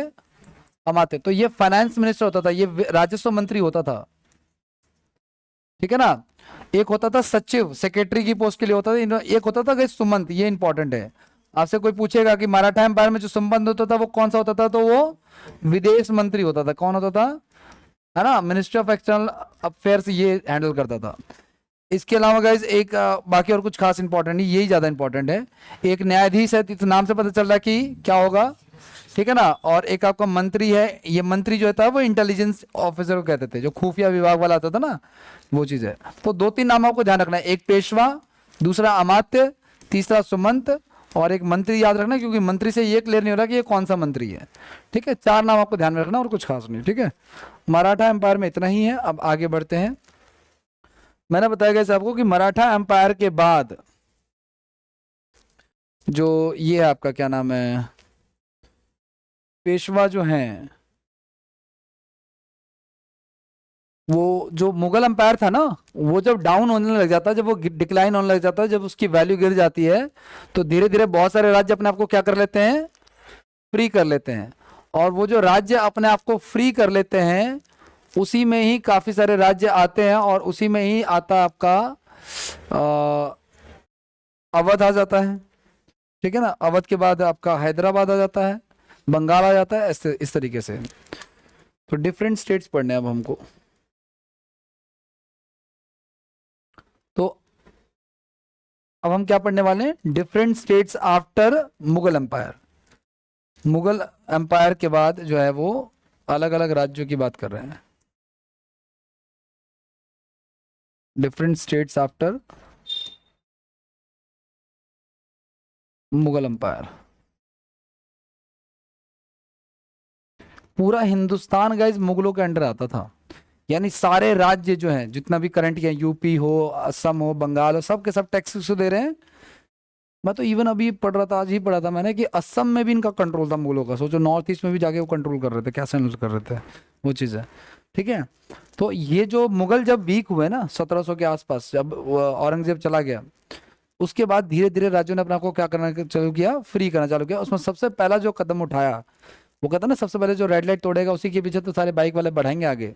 तो सबसे पहला जो बढ़ाया किसने बढ़ाया? अवध ने। अवध का मतलब कौन सा स्टेट? आज का यूपी की बात कर रहा है ये, ठीक है। अवध वही यूपी वाला इलाका। तो गाइज अवध स्टेट की अगर हम बात करें गाइज, तो अवध स्टेट का जो फाउंडर है वो है शहादत खां। कौन है? शहादत खां। इसका नाम शहादत खां, वैसे नाम इसका सादत नाम है इसका, शहादत लिख दिया पे, वैसे इसका है शहादत खां, सादत नाम है इसका, ठीक है ना। और इन्होंने अवध की स्थापना कब की थी? 1722 में। मुगलों से सेपरेट हो गए कि भाई हम मुगलों को हम नहीं जानते ना, हम मुगलों को टैक्स देंगे, बात खत्म होगी। उसके बाद इन्होंने अपनी राजधानी किसको बनाई? और आज भी यूपी की राजधानी क्या है? तो चलता ही आ रहा है, कोई दिक्कत वाली बात नहीं, कोई चेंज नहीं हुआ उसमें। अगर अवध के राजाओं को क्या कहा जाता था? नवाब जो है ना, ये लगा लो कि फारसी भाषा का शब्द है। ऐसा बच्चा जो अपनी मन की इच्छाओं को पूरा करता नवाब कहलाता है, ठीक है, उधर के शब्दों में, ठीक है। आगे नेक्स्ट की बात करते हैं। किंतु ये जो अवध राज्य बना, ये राज्य तो बन गया था, लेकिन धन दौलत से कैसा था? तो इसी के समय में किसने अटैक किया था? और इसी ने बताया नादिर शाह को, भाई यहाँ पे तो पैसे नहीं है लेकिन दिल्ली में है। तो नादिर शाह दिल्ली जाता है और किसको लूटता है? मोहम्मद शाह। प्रोटेक्शन मनी मांगता है, ठीक है, नहीं मिलता है, चलो कोई बात नहीं, लूट गए। वहां से जब नादिर शाह लूट लेता ना यहाँ से 30 करोड़ रुपए plus peacock throne plus Kohinoor हीरा, उसके बाद नादिर शाह को याद आया था कि यार उस बंदे ने मुझे बताया था, अगर चल के उसकी थोड़ी हेल्प कर देता हूँ मैं। उसको हार्ट अटैक आ जाता है। किसको? शहादत खां को। शहादत मुझे बोलना भाई, शहादत का मतलब होता है कोई शहीद हो जाए, शहादत खान नाम है इसका, शहादत। इंग्लिश में SAADAT है, शहादत नहीं है, वो ट्रांसलेशन ऐसा हो गया है, ठीक है ना। आगे की बात करें तो इसको धन देने के लिए आया, जब नादिर शाह वापस आया इसको धन देने के लिए, तो डर के मारा इसकी डेथ हो गई, शहादत खां की शहादत हो जाती है। इसके मृत्यु के बाद इसका पुत्र कौन बनता है? बनता नहीं है, दो पुत्र हैं इसके, सफदरजंग और सुजाऊ दौला। इनकी लड़ाई होती है किसके लिए, कौन राजा बनेगा? सफदरजंग हार जाता है। सफदरजंग, भाई ये राजा है सफदरजंग, कहाँ का? यूपी का, लेकिन दिल्ली में भी एक महल है सफदरजंग, हॉस्पिटल भी है, तो इसका क्या लेना देना दिल्ली से? ये दिल्ली आया कैसे ये? अब इस पे तो रिसर्च का विषय है, शायद इसको यूपी वालों ने भगा दिया होगा और मुगल बादशाहों को होश नहीं होगा, तो उसने दिल्ली के कुछ इलाकों को शायद हो सकता है एक्वायर किया हो, सबर हो। लेकिन सफदरजंग का किला भी है, अगर घूमने कभी गए हो आप लोग, जाओ तो पता चलेगा। ये ना एम्स जो जाते हैं ना, एम्स का जो गोल चक्कर है, वहाँ जो स्टील की टंकियां लगी हुई है बीच में, वहां से लेफ्ट जो आप इंडिया गेट के लिए मुड़ोगे तो उसी रोड पे आगे आपको मिल जाएगा, ठीक है। तो सफदरजंग जो है इसका बेटा, और कौन बेटा उसका? सुजाउदौला। कौन है? सुजाउदौला, सूजा वाला, सूजा सूज जाता है जो वो वाला। तो कौन जीत जाता है? और सुजाउदौला नेक्स्ट राजा बन जाता है किसका? तो बताओ मुझे आप लोग कि यूपी कब स्टैब्लिश हुआ है? 1700। पहला कौन बंदा है यूपी का? सादत का, सादत का बोलो, सादत भी बोलो, लेकिन एग्जाम में मत करके आ जाना है, और ग्रेजुएशन वाले एग्जाम में तो बिल्कुल मत करना, ठीक है। हाँ हाँ, एग्जाम में नहीं आएगा वैसे तो, और या तो ऑप्शन में शहादत ही वो भी लिख दें, वो अलग बात है, उनका भी ट्रांसलेशन तो गूगल से ही होता है, ठीक है ना, वो चीज़ है। तो शहादत खां जो है वो राजा डिक्लेयर होता है, नादिर शाह के डर के मारे बन जाता है। उसके बाद उसके दो बेटे हैं, सफदरजंग और कौन राजा बनता है नेक्स्ट? सुजाउदौला, ठीक है ना। सफदरजंग का पता नहीं। अब ध्यान से सुना गाइस, इसी बीच में क्या होता है, ये जो सुजाउदौला है गाइस, अवध का राजा कौन है? इसके समय में गाइस बक्सर का युद्ध होता है। किसका युद्ध होता है? बक्सर का युद्ध होता है। लेकिन किसके साथ होता है इसमें? हाँ नहीं, बताता हूँ क्या हुआ। अब इसमें ना बंगाल भी इसी समय सेम टाइम में बंगाल भी आजाद हो गया और हैदराबाद भी, सब अपने अपनी लड़ाइयां लड़ रहे हैं। अब हो क्या रहा है कि उस समय ना बंगाल का जो राजा था ना, उसकी वाइफ का नाम था घसीटी बेगम। उसकी वाइफ का क्या नाम था? वो बेचारा राजा जो था बंगाल का, फैमिली कलेश में थोड़ा सा पड़ गया था वो, उसके फैमिली कलेश ही खत्म नहीं हो रहे थे, ठीक है ना। तो वो लड़ाइयां चल रही थी, उसी बीच में अंग्रेज बहुत ज्यादा ग्रो कर रहे थे। अंग्रेजों ने एक किला बना लिया था, फोर्ट विलियम, है ना, फोर्ट विलियम बनाया अंग्रेजों ने, और उस किले की घेरेबंदी की उन लोगों ने, उसके लिए कुछ सैनिक रखे। ये बात अच्छी नहीं लगी बंगाल के नवाब को, उसने जो है वो अटैक किया, सारे अंग्रेजों को एक छोटे से कमरे में बंद किया, और 146 अंग्रेजों को, कितने को? उसमें से 23 बचे, बाकी 123 मर गए। दम घुटने से उनकी क्या हो जाती है? इस घटना को ब्लैक होल त्रासदी कहते हैं, ठीक है ना। इस घटना को क्या कहते हैं? अंग्रेज इस बात को मानते नहीं है वैसे, ठीक है ना, लेकिन इस घटना को क्या कहते हैं? Black hole. एक ब्लैक होल त्रासदी तो ज्योग्राफी में पढ़ेंगे, जब स्टार जब बनता है वहाँ, वो भी ब्लैक होल है, ये भी ब्लैक होल है। खैर कोई बात नहीं, आ जाओ। तो बंगाल की कहानी भी कुछ आती है। तो इसमें ये समझो आप लोग कि बक्सर के युद्ध में 3 लोग इन्वॉल्व हैं, अवध का नवाब, बंगाल का नवाब, और आपका मुगल बादशाह, 3 लोग इन्वॉल्व हैं, समझ पा रहे हो आप लोग। और एक तरफ अंग्रेज हैं, अंग्रेजों की तरफ से है हेक्टर मुनरो, ठीक है गाइस। बैटल ऑफ बक्सर में एक तरफ है आपका हेक्टर मुनरो, अंग्रेजों की तरफ से कौन है? ध्यान से सुनना, मैंने आपको बताया कि कौन सा युद्ध पढ़ रहे हैं हम लोग, बक्सर का युद्ध है। एक तरफ है ईस्ट इंडिया कंपनी, और उसकी तरफ से कौन लड़ रहा है? हेक्टर, और इनका जो उस समय गवर्नर है वो रॉबर्ट क्लाइव है। कौन है? और इनकी तरफ से 3 बंदे गए, क्योंकि ये लड़ाई जो है ना तिलकुट सेना है। तिलकुट सेना मतलब क्या आपका? मतलब 3 लोगों ने पार्टिसिपेट किया है, अवध ने भी पार्टिसिपेट किया है, यानी यूपी ने भी, बंगाल के नवाब ने भी पार्टिसिपेट किया, और मुगल एम्पायर ने भी पार्टिसिपेट किया है, 3 लोगों ने। हाँ, मुगलों से था गाइस आपका, देखो सुजाउदौला था, है ना, मुगल एम्पायर था शाह आलम सेकंड, है ना, और मीर कासिम था आपका कौन? उनकी तरफ से, बंगाल की तरफ से कौन था? मीर कासिम। ये भी आएगा जब हम बंगाल का पढ़ेंगे ना, उसमें ये आएगा डिटेल में। अब हम यहाँ भी पढ़े, फिर बंगाल में पढ़े, फिर मुगलों में भी पढ़े, 3 बार थोड़ी पढ़ेंगे वो चीज़ है। तो ये समझो कि इस समय बक्सर का युद्ध हुआ, उसमें इसने पार्टिसिपेट किया था, इसके बाद गाइस 1801 में अवध का अवध के ऊपर ना अवध का एक नवाब हुआ, ठीक है ना, और अवध का नवाब का नाम था वाजिद अली शाह। क्या नाम था? इसके ऊपर आरोप लगा कि ये बंदा अवध को सही से नहीं चला रहा है, और अवध के ऊपर कुशासन का आरोप लगा करके उसको मुगल एम्पायर में मिला लिया गया, ठीक है। वाजिद अली शाह को अरेस्ट कर लिया गया। वाजिद अली शाह मरा नहीं है, उसको क्या कर लिया है? अरेस्ट कर लिया। वो चुपचाप अपना जेल में पड़ा हुआ है। ये अलग ही था। ये एक पहला मुगल बादशाह जो होली भी मना रहा है अपने दरबार में, दिवाली भी मना रहा है, ईद भी मना रहा है, सारी चीज को मतलब ये कह लो कहता है सेकुलर टाइप का, ठीक है ना, वो चीज है। ये चीज आगे बढ़े तो अंग्रेजों ने, लॉर्ड वेलेस्ली ने गाइस एक सहायक संधि प्रारंभ की, और वाजिद अली शाह ने अंग्रेजों ने वाजिद अली शाह को गिरफ्तार कर लिया, जो लास्ट मुगल एम्पायर है, और उसको जो है अंग्रेजी क्षेत्र में मिला लिया। किसको? अवध को। किस चीज का आरोप लगा करके? मतलब जिनके, अंग्रेजों का तो पॉलिसी था ना भाई कि अगर आपके बच्चे नहीं है, किसी राजा रानी के अगर बच्चे नहीं, तो उस एम्पायर को किस में मिला लिया जाएगा? अंग्रेजों में। लेकिन इसके बच्चे भी हैं, ठीक है, लेकिन फिर भी इसको मिला लिया। क्यों मिला लिया? Poor administration. भाई तो अच्छे से नहीं चला पा रहा है, तेरे बस की नहीं है, तो हम इसको किसमें मिला लेंगे? बात खत्म होगी।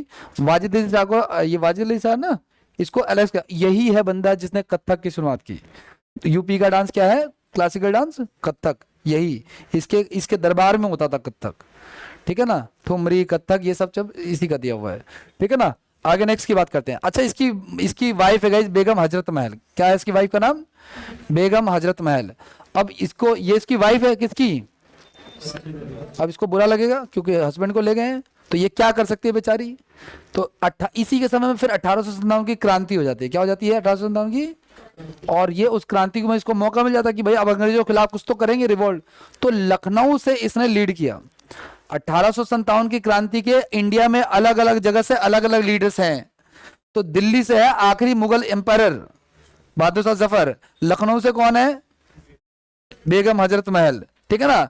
तो यही कारण था कि वाजिद अली शाह की पत्नी बेगम हजरत महल ने 1857 में विद्रोह में भारतीय सैनिकों का अवध से नेतृत्व किया।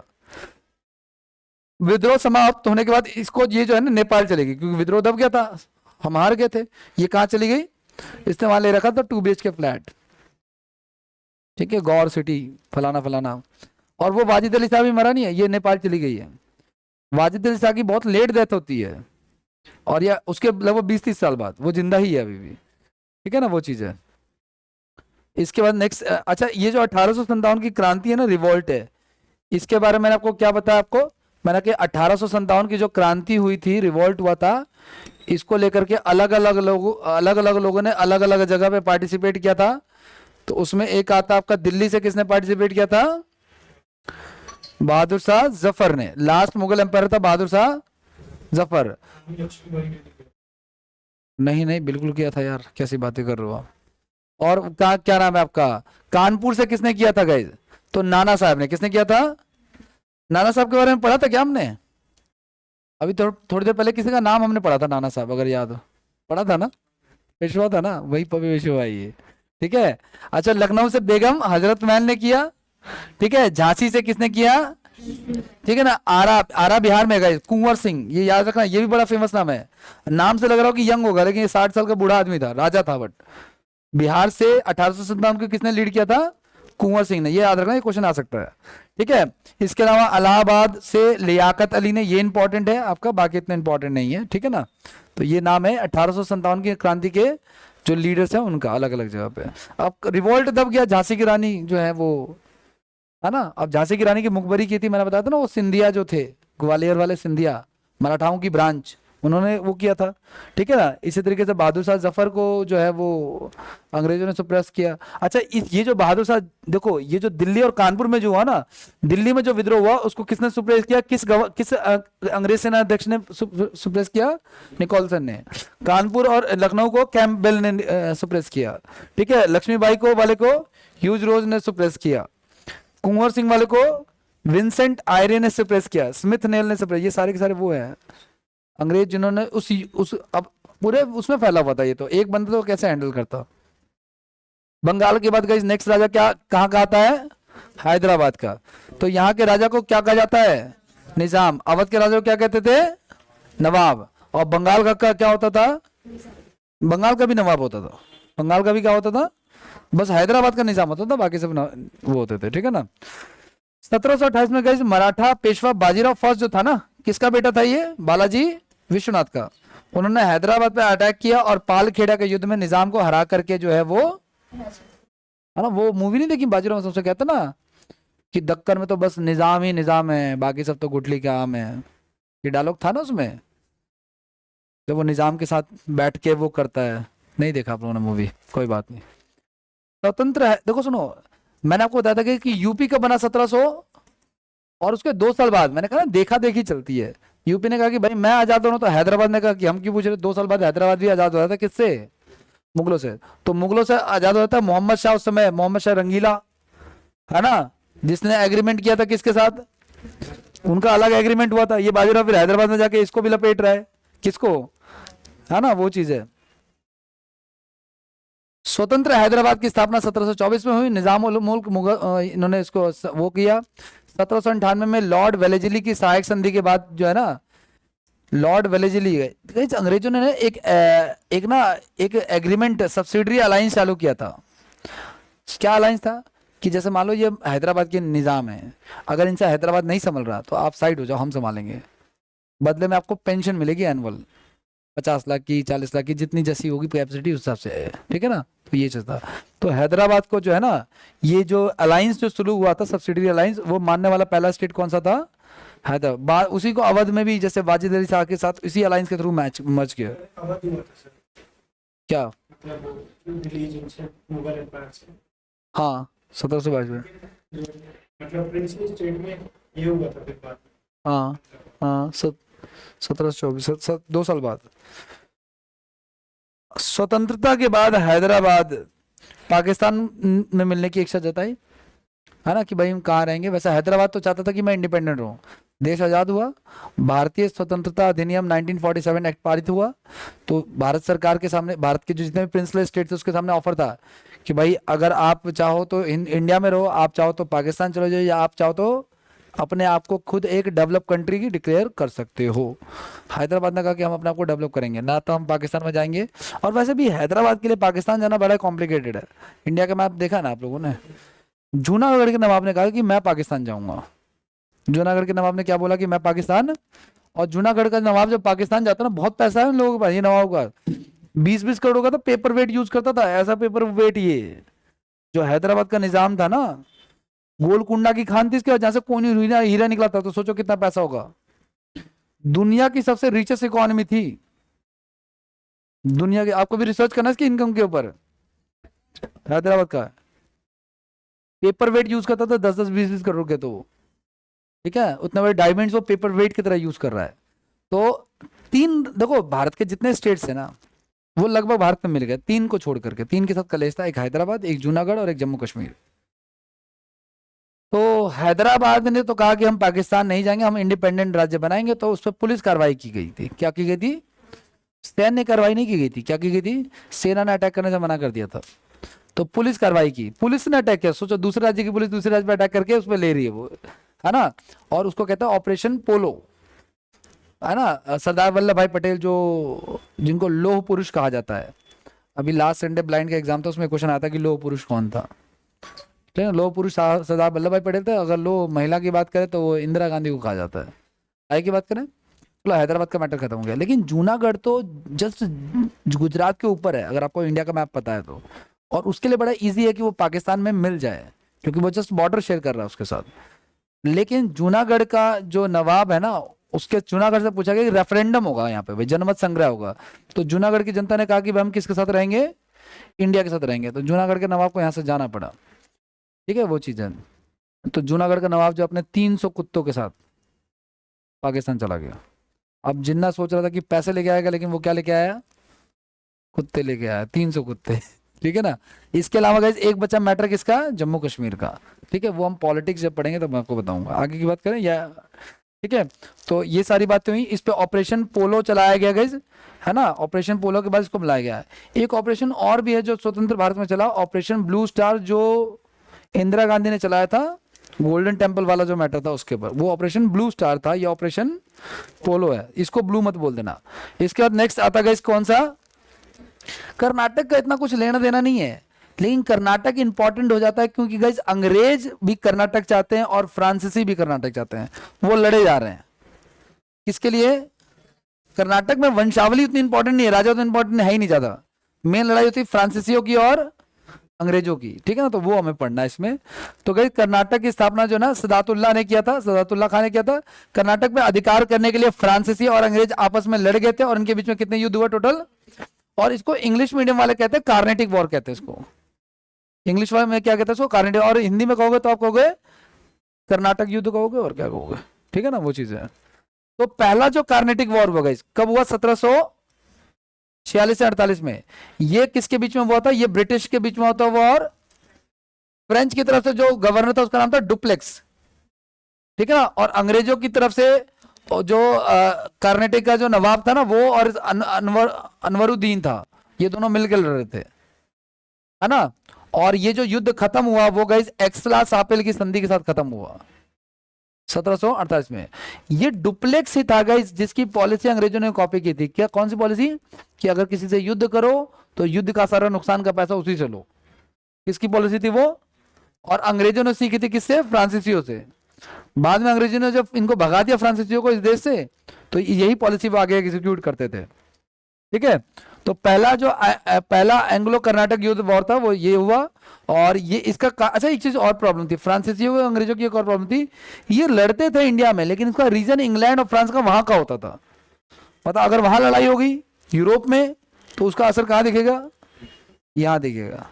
समझ स्विच कर लो। जैसे कि अभी ये जो ऑपरेशन सिंदूर विंदूर चला था तो इंडिया ने पानी वानी बंद कर दिया था, तो ब्रिटेन का जो वो है ना, अभी आपने वीडियो भी देखी होगी कि ब्रिटेन में जो पाकिस्तान एम्बेसी है, पाकिस्तान हाई कमीशन है, उसके सामने इंडियंस जो है खड़े होकर के बॉटल खोल के ऐसे पानी गिर के दिखा रहे हैं उसको।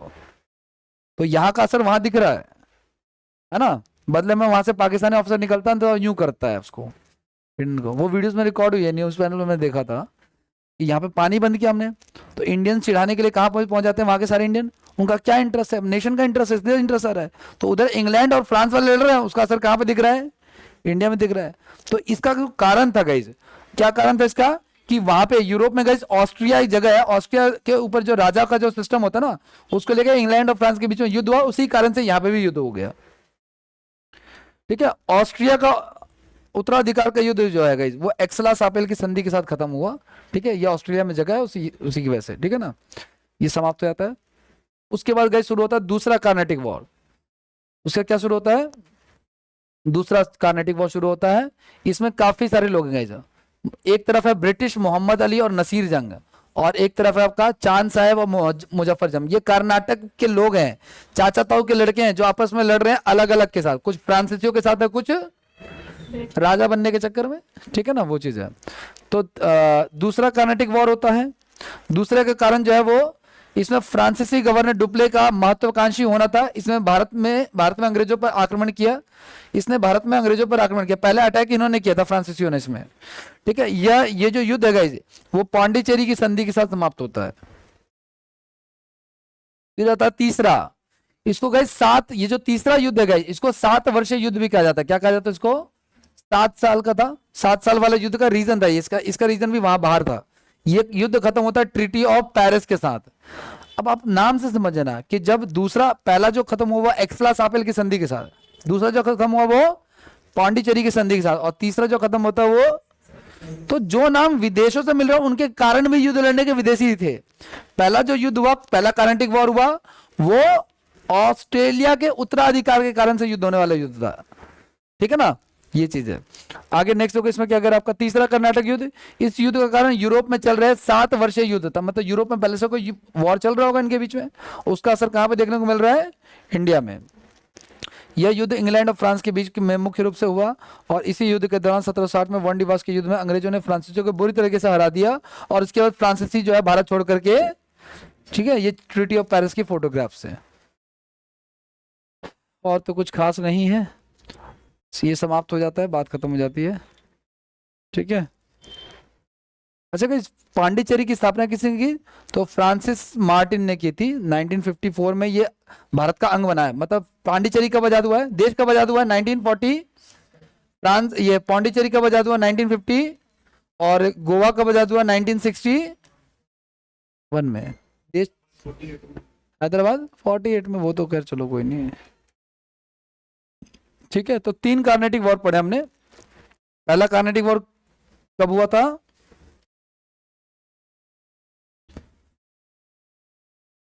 वेरी इररेस्पॉन्सिव,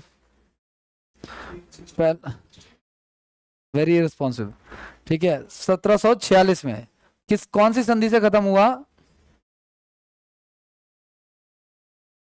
अजीब सा नाम था, इधर से भी तलवारें चली थी, उधर से भी तलवारें। एक्सला शाफिल की संधि के साथ। फर्स्ट कार्नेटिक वॉर का युद्ध का रीजन क्या था? ऑस्ट्रेलिया के जो ऑस्ट्रेलिया के उत्तराधिकार के कारण से, ठीक है ना। अगला नेक्स्ट है दूसरा battle of second Carnatic war कब हुआ? हाँ, 49 से 54 में। एक तरफ ब्रिटिश, दूसरी तरफ फ्रेंच वाले, ठीक है ना। ये पौंडीचेरी की संधि से हुआ। ये जो कलेश था ना, ये यहाँ का कलेश था, ये जो लड़ाई हुई थी। और ये जो सेकंड ट्रीटी था उसका रीजन था वो डुप्लेक्स का जो ना, इसको बैटल ऑफ अंबूर भी कहते हैं गाइस, ठीक है ना। और ये है बैटल ऑफ सेंट थॉम, ठीक है ना। और तीसरा वाला जो है वो वांडीवास का युद्ध भी कहते हैं इसको। कर्नाटक युद्ध को क्या कहते हैं? वांडीवास के युद्ध भी कहते हैं। तो ये नाम आपको एग्जाम में मिलेंगे आपको, ठीक है ना। इसके बाद नेक्स्ट राज्य क्या हमारा? मैसूर। मैसूर के बारे में ज्यादा कुछ तो क्या ही बोलें, वैसे तो टाइम है नहीं, देख लें थोड़ा सा। वैसे खत्म होगा नहीं, इसको रहने देते हैं, नेक्स्ट क्लास में करेंगे, ठीक है। क्योंकि बंगाल बहुत बड़ा है, बंगाल खत्म होगा नहीं, इसे रहना तो कोई बात नहीं। वैसे मैसूर में ज्यादा कुछ है नहीं। आज के लिए इतना रहने देते हैं। Thank you so much.